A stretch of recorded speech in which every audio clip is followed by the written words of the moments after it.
Hey YouTube, this is Brian's garage. Back to the install on this actuator here for that blend door under the dash. And I got a pry bar kind of just rigged that's applying an upward force on that pry bar, and what it's doing is, this is how I have it set up. It's actually pushing down on this duct that goes to the rear, and it's pushing up on this mount. And what that's doing is giving me enough clearance to where now I can actually just slide this right in there. And it should go right up in there. There. Installed. This needs to go up a little bit. The connector's there. So all I would have to do is put my screw in right there.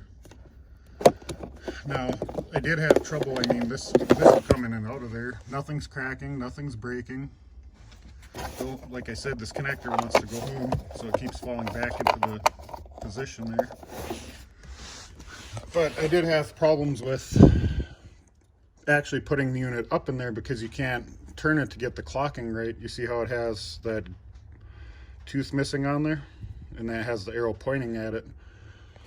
So when I would put that up in there, I couldn't turn the unit to get it to go up into that blend door there. So what I did was I took the old actuator and I tore this gear out of it and I marked it. See how it has the two teeth missing on here?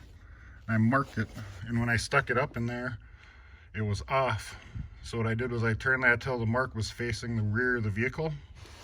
So now this will actually just go right in there. Before you couldn't turn it because the housing on this actuator wants to hit this, it wants to hit this, and it wants to hit that stabilizer back there.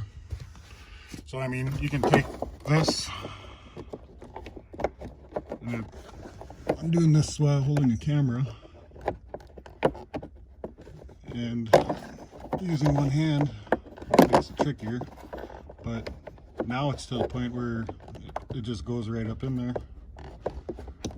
There. Now it's in place. Just put your screws back in. You could probably put your connector in.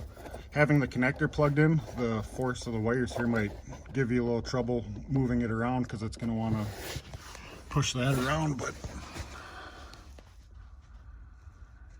that's how you install it without, you know, cutting any duct work or doing anything like that. Now I'll just have to put the screws back in and assemble the unit, which isn't too tricky. Once you get that unit all plugged in, bolted in, you can remove your pry bars and then start installing your screws that hold your duct work up. Reinstall your brackets and put your cover back on, and it should be good. So, all right, well, thanks for watching, and like and subscribe.